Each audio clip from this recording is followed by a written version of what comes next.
Hello friends, स्वागत है आपके अपने यूट्यूब चैनल एग्जाम बिहार में। फ्रेंड्स, आज हम बिहार में कृषि पर चर्चा करेंगे। इसके पहले भी कृषि पर एक वीडियो बना हुआ है जिसमें हम बिहार में कृषि के परिचय के बारे में और बिहार में कृषि के क्या समस्या है, चुनौती है, उसके बारे में हम चर्चा किए हैं। आप अगर उसको नहीं देखे हैं तो आप जाकर के प्लेलिस्ट में बिहार में कृषि पर एक वीडियो होगा, आप वहां से देख सकते हैं।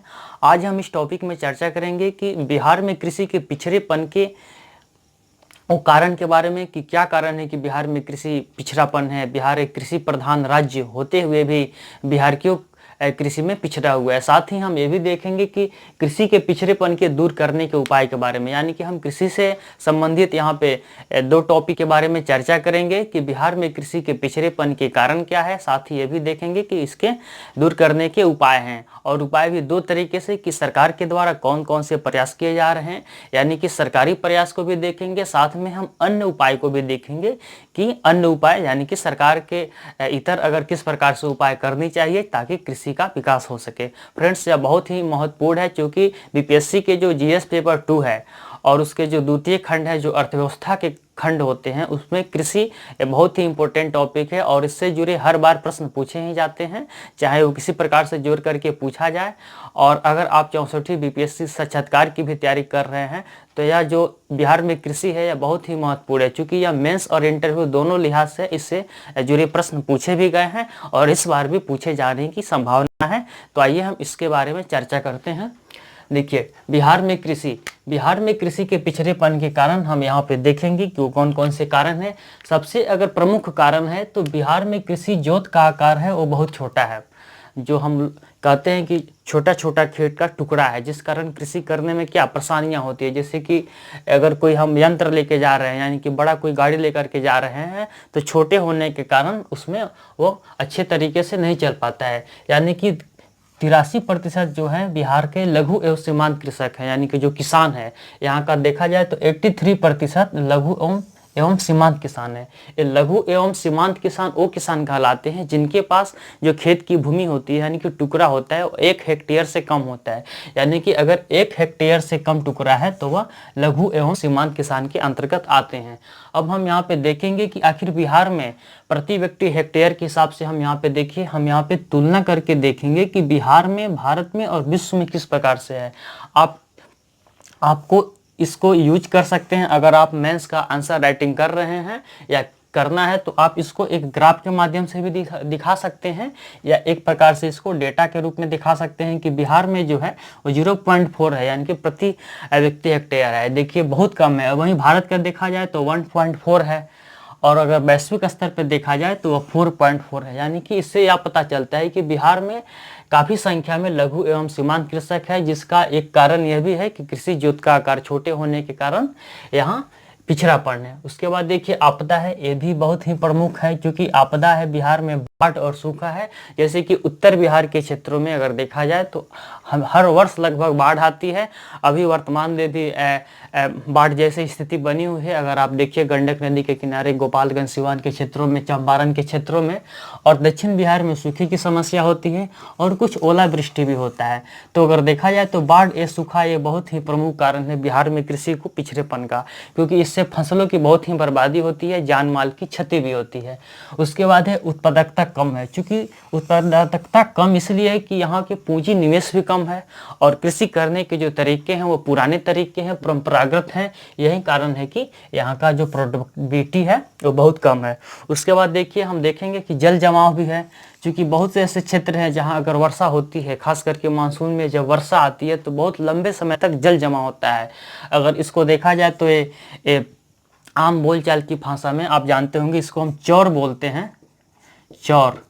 चौर भी बोला जाता है, या टाल क्षेत्र भी बोला जाता है। पटना के क्षेत्रों में इसे टाल भी कहा जाता है, जिस प्रकार से मोकामा टाल है। तो ये काफ़ी लंबे दिनों तक पानी जमा होने के कारण वहाँ पे कोई कृषि कार्य नहीं हो पाता है। और देखिए, बहुत सी जमीन है जो परते भी पड़े हुए हैं, जो बंजर भूमि है, जिस पर कृषि योग्य भूमि नहीं है, जिस कारण उस पर कृषि नहीं होती है। तो ये सभी कारण है कि बिहार में कृषि के पिछड़ेपन के कारण। उसके बाद मृदा का अपरदन भी है। मृदा के अपरदन हो जाने से भी वहाँ फसल अच्छी तरह से नहीं हो पाता है। और यह भी एक बहुत ही प्रमुख कारण है कि चूंकि बिहार में जनसंख्या काफ़ी अधिक है, और देखिए जनसंख्या बढ़ रहा है, बहुत तेज़ी से बढ़ रहा है, लेकिन भूमि वो तो बढ़ नहीं रहा है। यही कारण है कि बिहार में कृषि पर जनसंख्या का दबाव बहुत अधिक है और इसी कारण होता है कि बिहार में जो बेरोजगारी है वह प्रचंड बेरोजगारी है। तो इसका एक प्रमुख कारण है कि जनसंख्या का दबाव है और देखिए निवेश कम है, क्योंकि बिहार में गरीबी है, निर्धनता है, तो इसी कारण वह कृषि में अच्छे निवेश नहीं कर पाते हैं। निवेश का मतलब है कि वो अच्छे प्रकार के उत्तम किस्म के बीज का प्रयोग या अच्छी तरह से सिंचाई, कीटनाशक, उर्वरक का प्रयोग नहीं कर पाते हैं, जिस कारण निवेश कम होने से उनकी फसल का उत्पादन भी कम होता है।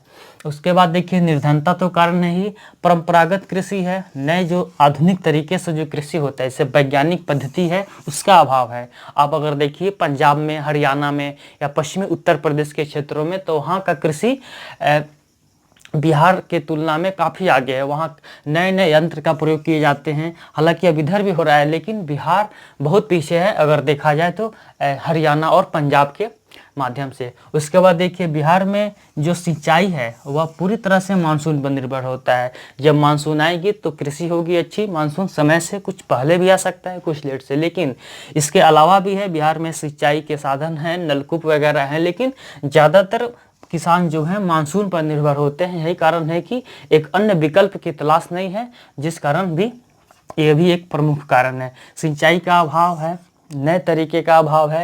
हालांकि सरकार के द्वारा इस पर प्रयास किए जा रहे हैं। इसके लिए सरकार के द्वारा एक अलग बिजली फीडर बनाया जा रहा है। अगर देखा जाए तो बिहार ऐसा करने वाला पहला राज्य है जो कृषि के लिए अलग से फीडर बनाया है और इस पर सब्सिडी रेट से उन्हें अनुदान भी दे रही है।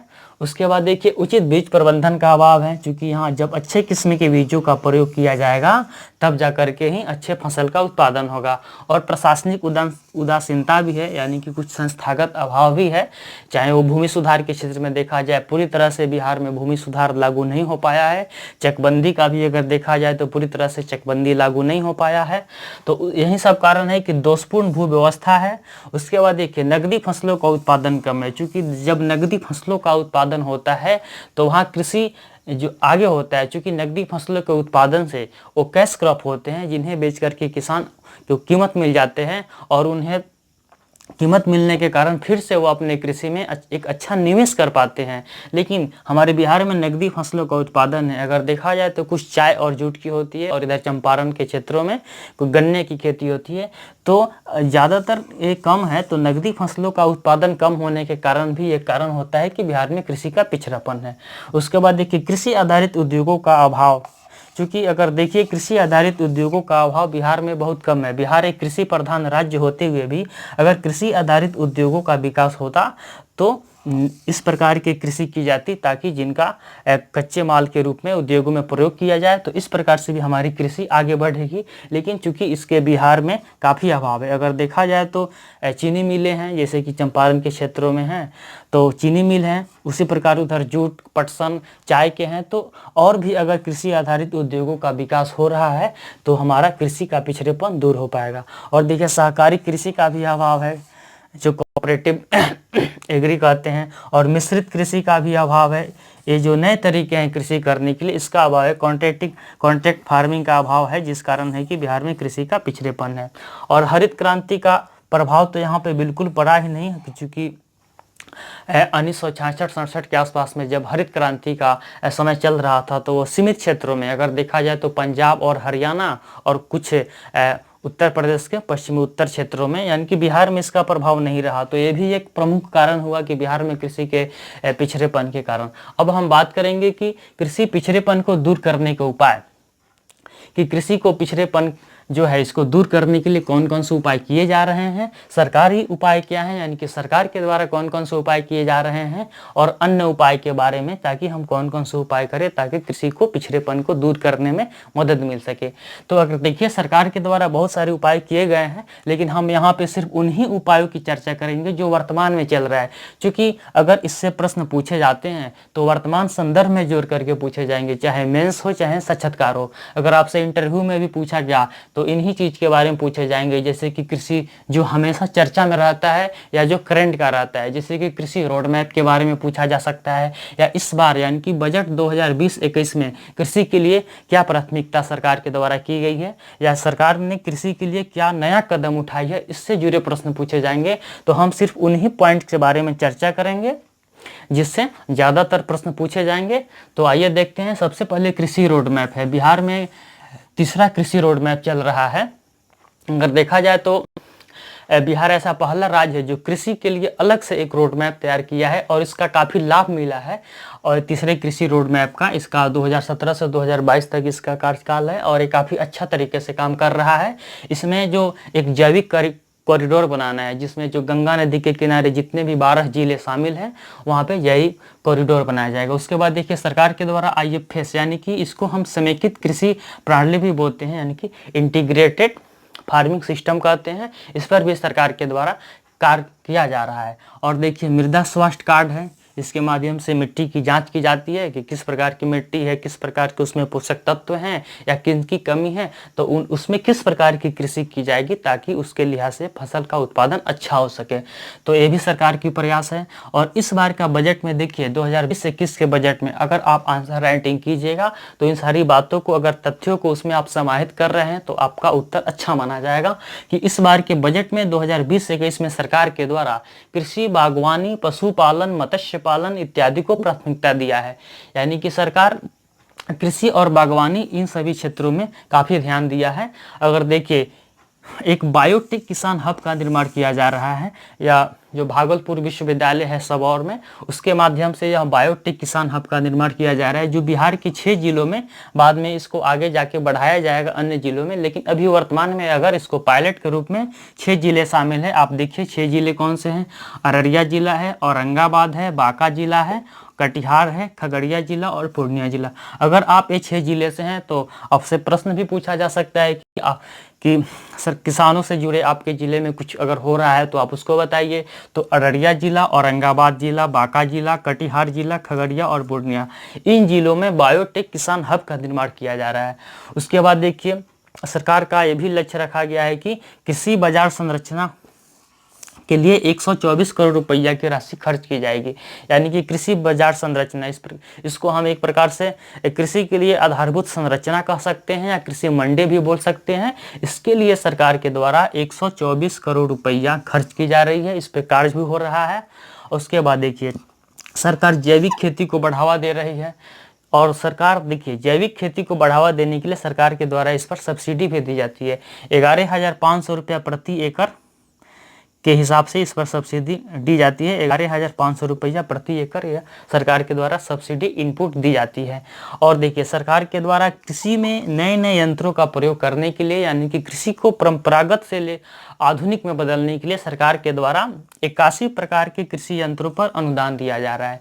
81 प्रकार के कृषि यंत्र देखिए उसमें अनुदान दिया जा रहा है, जिसमें 40 से 80% तक अनुदान शामिल है। यानी कि जिस प्रकार का यंत्र है उसमें 40 से 80, यानी कि किसी में 40 भी हो सकता है, 50 भी हो सकता है, 80 भी हो सकता है। तो इस प्रकार का यंत्र दिए जाते हैं। और इस पे प्रखंड स्तर पर और जिला स्तर पर कृषि मेला भी लगता है। अगर आप ग्रामीण क्षेत्र से होंगे तो आप जानते होंगे कि हमेशा प्रखंड स्तर पर, आपके ब्लॉक में या जिला स्तर पर भी आपके जिला मुख्यालय में कृषि मेला लगता है। उसमें सरकार के द्वारा सब्सिडी दी जाती है और आप वहां से जाकर के आपको जो भी यंत्र लेना है आप वहां से खरीद सकते हैं। उसके बाद देखिए मत्स्य पालकों के लिए सरकार में KCC के हिसाब से लोन दे रहा है। जिस प्रकार से KCC के माध्यम से किसान क्रेडिट कार्ड होता है, इसमें बिहार ऐसा पहला राज्य है जो KCC के तहत मत्स्य पालकों को, यानी कि मछुआरों को भी लोन दे रहा है। साथ ही बिहार सरकार बिहार के जो मत्स्य पालक हैं उनको जीवन बीमा, निःशुल्क जीवन बीमा भी करा रही है। और इसमें 90% का सरकार का अनुमान है कि अगर आप मछुआरे हैं, अगर आप मत्स्य पालन करना चाह रहे हैं तो आपको इसके इनपुट में 90% का अनुदान दिया जाएगा। उसके बाद देखिए एक सरकार की ही बहुत अच्छी पहल है जो कि पंचायत स्तर पर है, और यह जीविका दीदी जो होते हैं, जो सेल्फ हेल्प ग्रुप के माध्यम से काम करते हैं, स्वयं सहायता समूह, प्रत्येक पंचायत में कृषि यंत्र बैंक स्थापित किया जाएगा। यह कृषि यंत्र का एक बैंक होगा। अगर आपकी किसी यंत्र की आवश्यकता है, आपके पास नहीं है, तो आप अपने पंचायत के माध्यम से अपने उस कृषि यंत्र बैंक से कोई भी यंत्र लेकर के आप अपना कृषि कार्य कर सकते हैं। तो इसे कृषि यंत्र बैंक को स्थापित करने का इस बार के बजट में प्रावधान है और ये पंचायत स्तर पर होगा, जिसमें जीविका दीदी यानी कि जो जीविका समूह होता है सेल्फ हेल्प ग्रुप के माध्यम से इसको संचालित किया जाएगा। उसके बाद देखिए तरकारी ब्रांड है।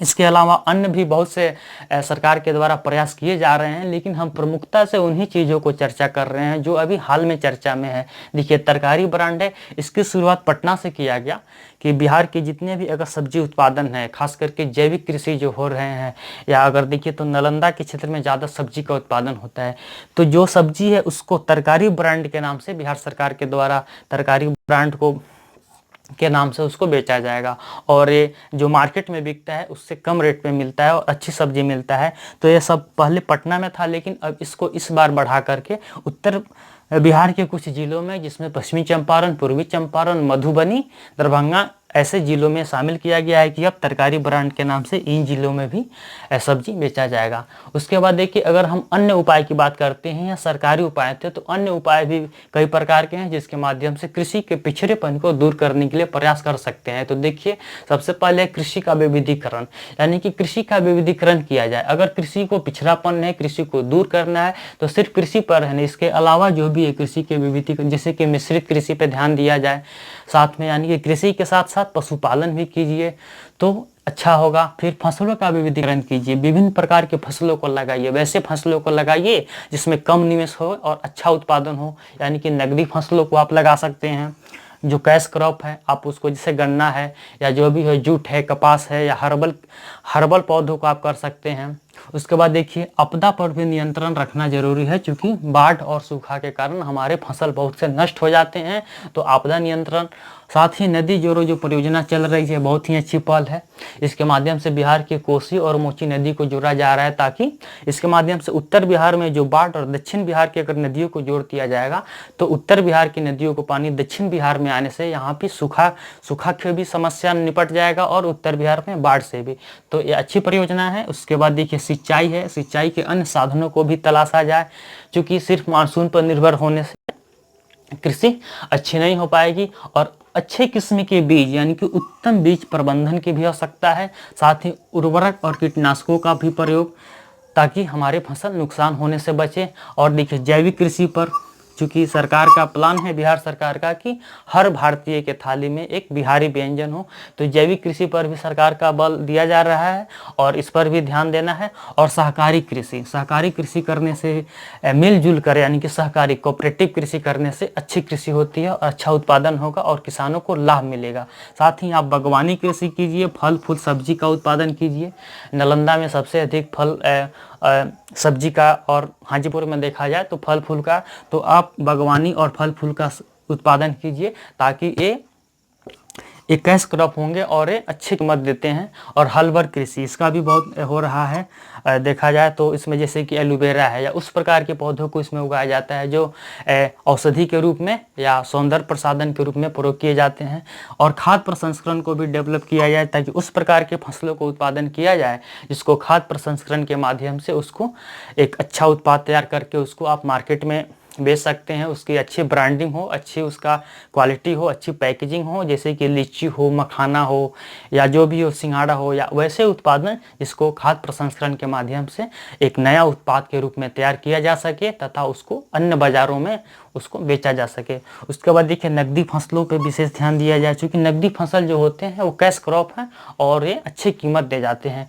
और कृषि आधारित उद्योग को भी लगाया जाए तो बेहतर है। तो ये सारे उपाय हैं। इसके अलावा अन्य भी बहुत उपाय हैं। आप भी अपने माध्यम से अगर आपको कोई उपाय सोचता है तो आप इसमें जोड़ सकते हैं, ऐड कर सकते हैं। हमने यहाँ पे एक संक्षिप्त रूप में चर्चा किया, क्योंकि इससे जुड़े प्रश्न साक्षात्कार में पूछे जाएंगे और इसके पूर्व भी 63वीं बीपीएससी में पूछे भी गए हैं कि बिहार में कृषि के पिछड़ेपन के कारण बताइए। चूँकि बिहार एक कृषि प्रधान राज्य है, ये सभी को पता है, जाहिर सी बात है। तो आखिर क्या कारण है कि बिहार एक कृषि प्रधान राज्य होते हुए भी पिछड़ा है? तो आप कुछ उस पिछड़ेपन के कुछ उपाय बताइए और उसको दूर करने के उपाय बताइए। हाँ, सरकार के द्वारा कौन कौन से उपाय किए जा रहे हैं उसको भी बताइए, या अपने सुझाव। तो किसी भी प्रकार से अगर प्रश्न पूछा जाएगा तो आप उसका आंसर दे सकते हैं। और अगर आप आंसर राइटिंग कर रहे हैं, अगर आप 65वीं बीपीएससी मेंस दे रहे हैं, तो आप आप इस प्रकार के प्रश्नों का जवाब दे सकते हैं। और अगर 64वीं बीपीएससी साक्षात्कार की भी तैयारी कर रहे हैं तो इससे जुड़े प्रश्न पूछे जाएंगे और आपका जवाब इस यहाँ से मिल सकता है। तो फ्रेंड्स, हम फिर आपसे अगले वीडियो मिलते हैं। हमारे चैनल से जुड़े रहिए। अगर आप 65वीं बीपीएससी मेंस और 64वीं बीपीएससी साक्षात्कार की तैयारी कर रहे हैं तो साक्षात्कार से रिलेटेड बहुत सारे वीडियो बने हुए हैं, आप जा करके प्लेलिस्ट में देख सकते हैं। तो फिर मिलते हैं फ्रेंड्स अगले वीडियो में। धन्यवाद।